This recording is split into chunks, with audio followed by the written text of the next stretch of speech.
Bom dia, bom dia para você que está com a gente aqui na live das 6 da manhã. Agora são 6 horas e mais 6 minutos. Eu sou o pastor Adriano Alves, feliz em mais uma vez estarmos meditando em um texto das Escrituras para inicializarmos a nossa mente após acordarmos e antes de começarmos o nosso dia de trabalho. Também um abraço para você que porventura já está no trabalho, ou está a caminho do trabalho, ou ainda vai trabalhar, ou quem sabe está participando desta mensagem através de uma gravação em outro horário aí do seu dia, ou da sua noite, né? Vamos aqui colocar para você o versículo do dia. Vamos lá. Versículo do dia já está na sua tela. Na verdade, são vários versículos que nós vamos ler hoje em Levítico, no capítulo 26. Vamos ler os versículos 3, 4, 5 e depois o versículo de número 10. Então vamos lá. Levítico 26 e 3. Se andardes nos meus estatutos, e guardardes os meus mandamentos, e os cumprirdes, então eu vos darei as chuvas a seu tempo, e a terra dará a sua colheita, e a árvore do campo dará o seu fruto. Versículo 5. E a debulha se vos chegará a vindima, e a vindima se chegará à sementeira, e comereis o vosso pão a fartar, e habitareis seguros na vossa terra. Agora nós vamos lá para o versículo 10. E comereis da colheita velha, há muito tempo guardada, e tirareis fora a velha, por causa da nova. Está aqui esse texto maravilhoso de Levítico, demonstrando a bênção do Senhor sobre o povo de Israel. Eu quero neste momento convidar você a meditar nesta palavra, onde Deus está falando em primeira pessoa a respeito desta prosperidade que Ele promete. Deus está falando nesse texto. O fato marcante deste texto é que Deus fala em primeira pessoa, não é um profeta falando, não é alguém testemunhando sobre a prosperidade de outrem, mas é o próprio Deus que está dizendo que a interação do ser humano, a criatura, com o seu Criador, resulta no equilíbrio de toda a natureza. Vou repetir isto. Deus está dizendo que a interação do ser humano com o seu Criador resulta no equilíbrio de toda a natureza. Uma vez que a nós foi dada a autoridade sobre todo o mundo criado, o mundo físico, é o que está lá em Gênesis, quando Deus diz dominai sobre toda a natureza, ou seja, todo o mundo animal, vegetal e mineral. A criação foi colocada sob a autoridade do ser humano. O ser humano é a coroa da criação. Deus pega, separa este hominídeo e sopra em suas narinas o fôlego de vida e faz dele a sua imagem e semelhança, ou seja, lhe dá a capacidade de dizer eu. Apenas o ser humano tem esta capacidade de consciência própria, ou seja, se tornou uma pessoa, é dotado de emoção, de inteligência e de vontade. Portanto, agora o ser humano é a coroa da criação e, portanto, traz consigo a imagem e semelhança do seu Criador. Deus está dizendo neste texto que foi dada autoridade ao mundo criado, foi dada autoridade a este ser humano e que, portanto, a sua saúde espiritual vai resultar em fartura de recursos naturais. Não é isso que o texto está dizendo?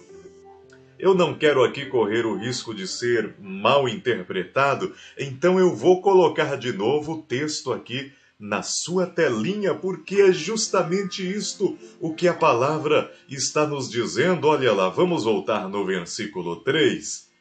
Se andardes nos meus estatutos e guardardes os meus mandamentos e os cumprirdes, então vos darei a chuva a seu tempo, a terra dará a sua colheita, a árvore do campo dará o seu fruto. Ou seja, a natureza funcionando, o equilíbrio das coisas naturais, dos recursos naturais, das provisões naturais, funcionando a partir do princípio da obediência, ou seja, da conexão, da interação do ser humano com o seu Criador. Não é outra coisa que o texto está dizendo. É isto, é apenas isto que o texto está dizendo.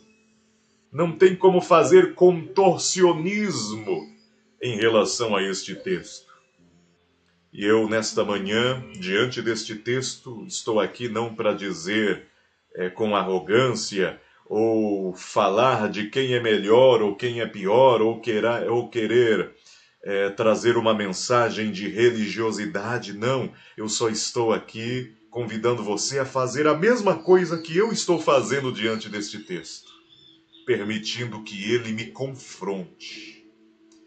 Permitindo que estas palavras confrontem a minha vida, a fim de que eu possa ser condicionado, que a minha mente possa ser condicionada, consoante a estas promessas que estão aqui diante dos nossos olhos. Meus amados, a condicionante do versículo 3, ou seja, a condição para desfrutar de todas estas bênçãos, que começa logo no versículo 3, está claro, é a obediência ao Senhor. Mas, porém, no entanto, sabemos que os rituais da lei mosaica já se cumpriram em Cristo. O Senhor Jesus deixou bem claro que toda lei se cumpre. Não é que ela é anulada, ela não foi anulada, mas ela se cumpriu, ela se amadureceu, ela chegou ao seu propósito, ela aconteceu plenamente, ela se cumpriu em Cristo. Portanto, é legítimo dizer que os princípios ensinados por Jesus no Evangelho substituem estas exigências da lei mosaica e que, portanto, toda a bênção de Deus, que é o princípio que é ensinado neste texto, recai sobre aquele que vive os princípios ensinados por Jesus no Evangelho. E o fato interessante desse capítulo, que eu quero compartilhar com você, que marca o meu coração, que me impressiona, porque depois você vai poder ler o capítulo 26 inteiro, que nós não vamos fazer a leitura aqui, para não ficar muito grande a nossa live. Mas o fato interessante do capítulo 26 é como ele começa, ele se inicia lá no primeiro versículo do capítulo 26 e por conseguinte toda a introdução deste capítulo, alerta contra os falsos deuses de Canaã.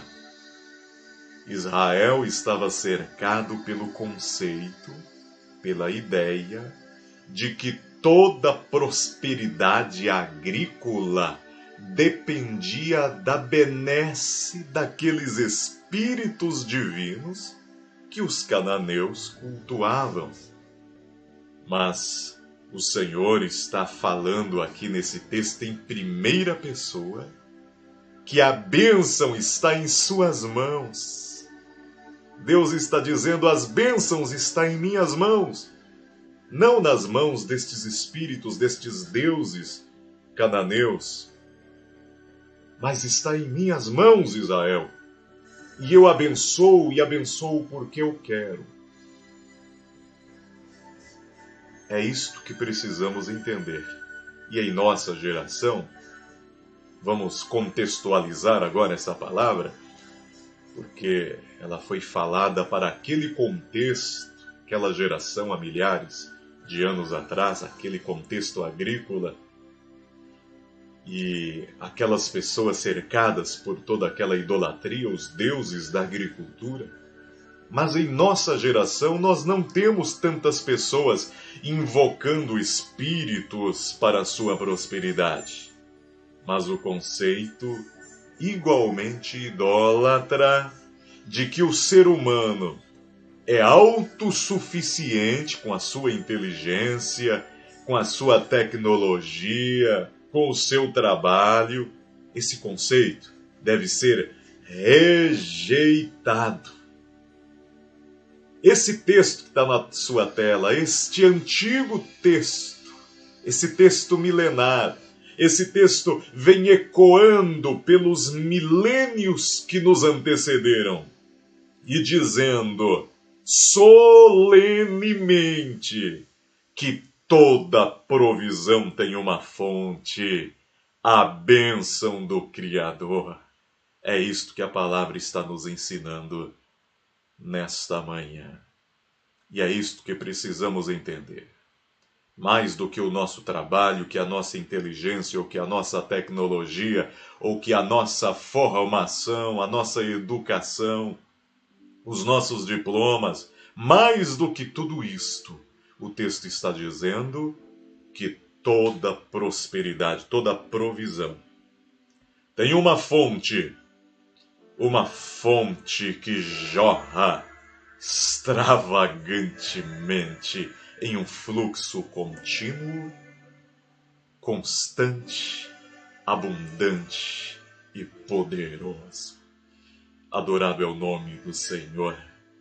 A bênção do Senhor é esse fluxo. E o texto vai nos falar sobre a continuidade desta bênção. Não havia intervalos. Segundo Jamieson, a colheita da cevada na Judéia ocorria em abril, a colheita do trigo no começo de junho, e que depois disso, no final de julho, era a época da vindima, ou seja, a colheita de uvas e de outras frutas. Mas segundo a promessa do próprio Deus, que fala em primeira pessoa, o grande Jeová dos Hebreus, o próprio Deus de Israel, está dizendo que a escassez não deve ser um problema que ocupe a nossa mente. A escassez não deve ser uma questão que tenha abas abertas no nosso processador cerebral, na nossa placa-mãe cerebral. A escassez não deve ser uma aba aberta, um aplicativo tomando os terabytes do nosso processamento, das nossas sinapses cerebrais. Não, a escassez não pode ter lugar, não pode ser uma preocupação na sua vida, não pode. A escassez não pode ser um motivo de ocupar os seus pensamentos. A escassez não pode morar, a escassez não pode habitar dentro da tua mente, dentro do teu coração, não pode. Você está me entendendo? Você deve encher a sua mente da palavra, destes textos que nós estamos estudando aqui, mais de 300 versículos sobre o ensinamento bíblico a respeito da provisão, da prosperidade, da bênção de Deus, a respeito da nossa provisão. Encha a sua mente com estes versículos e não dê espaço, fecha, clica no xizinho dessa aba de escassez que está aberta, repreende isto, renuncia isto, no nome de Jesus Cristo, agora. Renuncia isto agora, no nome de Jesus. No nome de Jesus. Não deve haver espaço para isto. Renuncie isto. A escassez não deve ser um problema para ocupar a sua mente. Mas sabe qual deve ser um problema para ser resolvido, segundo o texto que está diante da sua tela? É o que fazer com tantos recursos. É o que fazer com tanta bênção. É como administrar. É como fazer fluir isto na vida das pessoas que estão em necessidades, as pessoas que estão precisando. É como administrar isto e fazer isto chegar aos campos missionários. É como fazer isto chegar àquelas pessoas que estão atravessando desertos, momentos de dificuldades, e você será uma bênção, um fluxo de Deus sobre a terra, porque agora é desse tipo de problema que você vai se ocupar, não mais com escassez, mas como fazer fluir as bênçãos do Senhor, esse fluxo contínuo, abundante e volumoso das bênçãos de Deus. Você está podendo crer nesta palavra? Você está se entregando a esta palavra nesta manhã? É isso que o texto está dizendo. Não haveria espaço entre aquelas culturas agrícolas de Israel, entre a colheita da cevada, do trigo, a vindima, as frutas. Não haveria espaço, não haveria intervalos de bênção. Esta é a promessa. A promessa existe. Agora eu quero saber se você consegue crer que ela diz respeito a você no momento chamado agora. Se você vai ficar dizendo, mas isso diz respeito àquele povo, àquele momento, àquela época. Ou se você crê que o Deus de Israel é o mesmo Deus que está disposto a abençoar a sua vida. Que as bênçãos do Senhor a respeito de Abraão diz respeito a você, porque você também é filho de Abraão pela fé. Se você pode crer nesta palavra, que o Senhor é o mesmo, ontem, hoje e eternamente, que os seus princípios, lá do livro de Levítico, se aplicam a você que vive o Evangelho, se você crê nisso.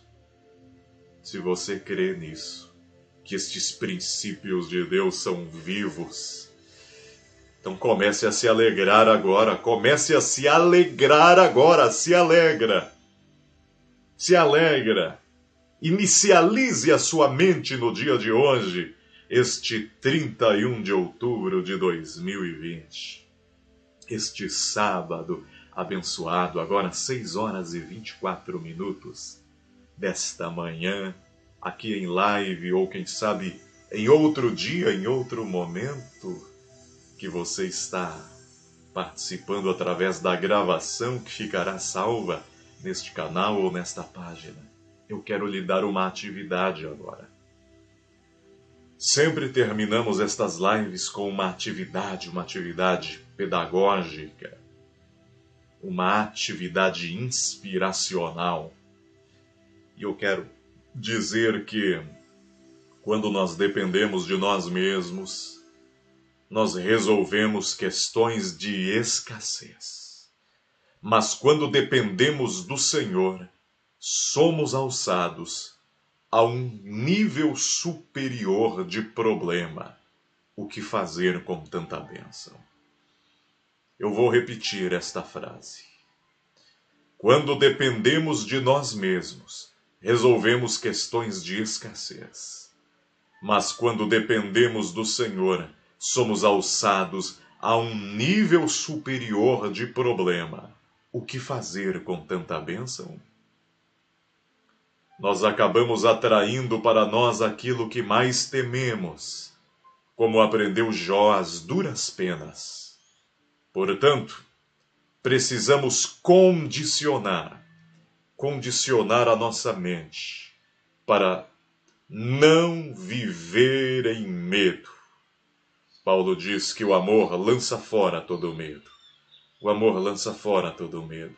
Quando você age em amor, você não está preocupado em que o que vai acontecer, mas e se não der certo, mas e se acontecer tal coisa, mas e se acontecer tal problema, e se isso, e se aquilo. Se você está em amor, você não está preocupado com os problemas, você está em paz porque você está fazendo em amor, em satisfação, em alegria. Você está preocupado em adorar ao nome do Senhor, em ser fluxo, em ser canal de bênção. Não há mais medo, não há mais preocupação. O amor lança fora todo medo, todo medo é lançado fora quando você age em amor.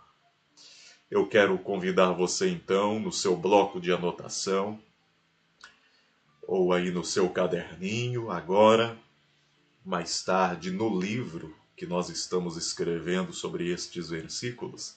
Diariamente haverá um espaço para essas atividades também, para você organizá-las de uma forma a revê-las e ser abençoado com esta palavra. Então você vai escrever o seguinte: primeiro faça uma leitura sem intervalos do Sermão da Montanha. Lá no início do Evangelho de Mateus tem o Sermão da Montanha.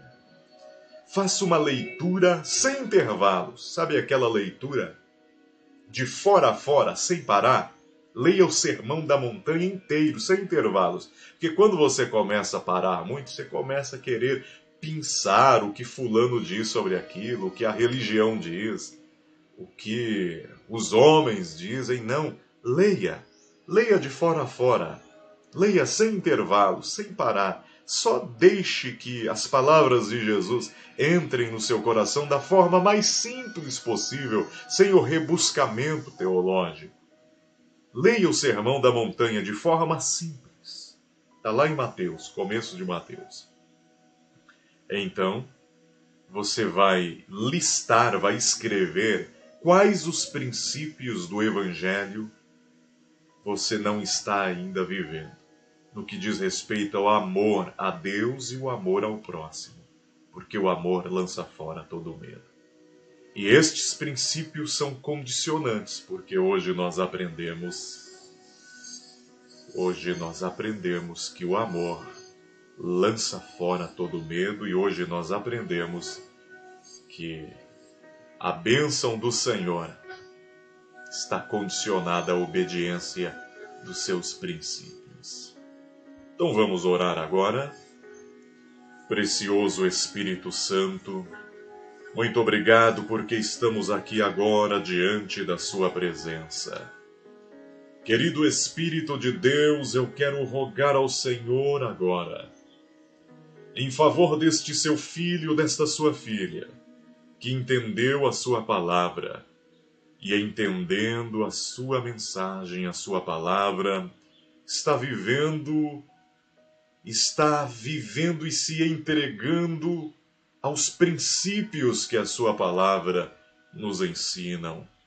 Eu rogo agora, no nome poderoso de Jesus, que toda ansiedade, que todo medo caia por terra. Que possamos viver em amor, que esta unção maravilhosa do Senhor esteja inundando este coração agora, no nome poderoso e maravilhoso de Jesus Cristo. Querido Senhor, que o dia do seu filho, da sua filha, que o nosso dia seja um dia de bênção e de prosperidade, e que possamos ver acontecendo em nossa vida todas estas promessas, estes princípios maravilhosos que a sua palavra nos ensina. Eu quero neste momento, em nome de Jesus, impetrar esta bênção sobre este seu filhinho, sobre esta sua filhinha, no nome poderoso de Jesus. Obrigado, querido Senhor, por sua palavra. no nome de Jesus. Amém, graças a Deus. Que o Senhor continue lhe abençoando poderosamente, em nome de Jesus. Que o seu dia seja uma grande bênção, que o seu sábado seja uma grande bênção, e que você não se esqueça de colocar esta atividade, a atividade de hoje, em prática. Tá bom? Que Deus lhe abençoe e até segunda-feira, se assim o Senhor nos permitir, quando estaremos aqui de volta. Até lá!